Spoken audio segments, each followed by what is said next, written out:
Selamat Persib. Maung Bandung sukses kalahkan Persija Jakarta dalam laga klasik akhir pekan lalu. Hasil ini memberikan mereka keuntungan yang berlipat ganda. Tidak hanya sukses melewati Persija di klasemen, namun Persib juga berhasil mengakhiri putaran pertama dengan menjadi juara paruh musim. Bagaimana duel taktik yang terjadi pada pertandingan kemarin? Pertama, pertahanan Persib yang solid. Kedua tim datang ke pertandingan ini dengan formasi yang berbeda. Di satu sisi, Persib menggunakan formasi 4-2-3-1, dan di sisi yang lain, Persija datang dengan pola 3-4-3. Satu taktik yang mencolok dari pertandingan ini adalah pola pertahanan yang dipakai oleh anak asuh Bojan Hodak. Lini tengah Persib begitu disiplin dalam melakukan penjagaan perorangan. Hal ini membuat Persija kesulitan untuk melakukan progres lewat tengah.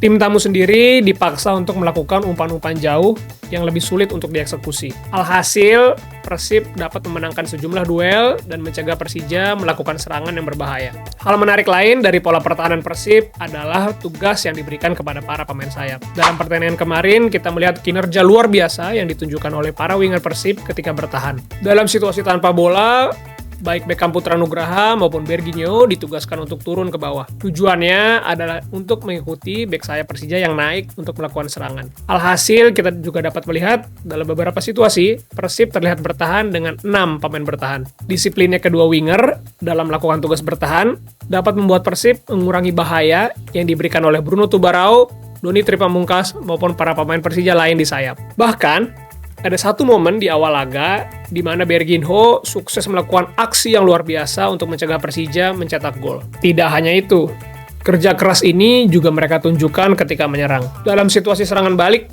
lagi-lagi para winger Persib menjadi andalan dalam transisi. Kecepatan, akurasi, serta pembacaan situasi yang brilian oleh kedua winger menjadi alasan Persib dapat mencetak gol cepat. Dan terbukti, gol itulah yang menjadi pembeda dalam laga ini. Kedua, solusi serangan Persija.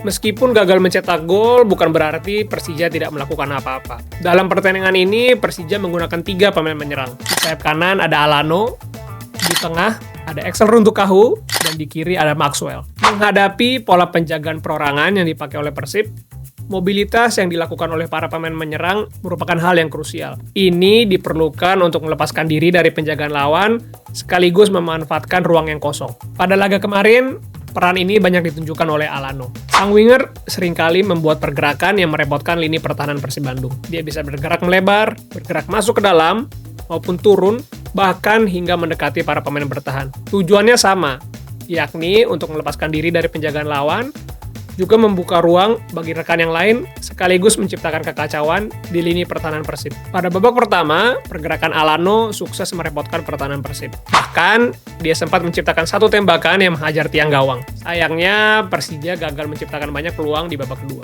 Hal ini juga dipersulit karena Persija harus bermain dengan 10 orang di sepanjang babak kedua. Kartu merah yang diperoleh oleh Tubarao membuat Macan Kemayoran semakin kesulitan. Opsi serangan pun makin terbatas dan Persija harus pulang tanpa mampu mencetak gol.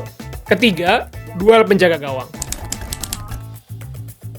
Baik Persib maupun Persija datang ke pertandingan ini dengan catatan yang impresif. Mereka merupakan 2 dari 3 tim dengan pertahanan terbaik di BRI Super League sejauh ini. Salah satu alasan di balik catatan ini adalah performa impresif para penjaga gawang yang mereka punya. Di sudut biru, Persib punya Teja Pakualam, sedangkan di sudut merah ada nama Carlos Eduardo yang jadi andalan Persija. Kedua kiper sukses menunjukkan penampilan yang impresif pada laga ini. Ada banyak momen di mana Eduardo berhasil melakukan antisipasi maupun penyelamatan yang gemilang. Aksi heroik Eduardo dalam laga kemarin jelas perlu diapresiasi oleh The Jackmania. Di sisi lain, Teja juga tidak mau kalah. Sang kiper mencatatkan beberapa save fenomenal dalam laga ini. Yang paling diingat tentu adalah rangkaian aksi yang ia buat pada menit ke-60. Impresifnya, performa Teja membuat dirinya mencatat clean sheet ke-9 di Liga musim ini. Hal ini merupakan sesuatu yang luar biasa, mengingat deretan kiper asing mulai menjamur di BRI Super League musim ini. Dan kalau Teja bisa melanjutkan konsistensinya,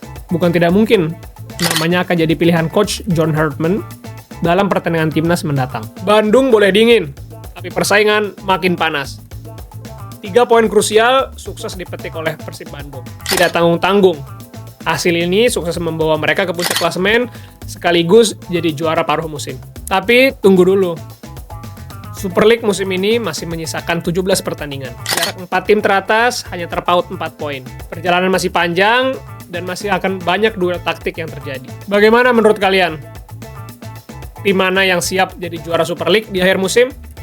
Tulis di kolom komentar. Jika kalian suka video ini, jangan lupa klik tombol like, subscribe, dan nyalakan lonceng notifikasi agar tidak ketinggalan video terbaru dari The Game Changer.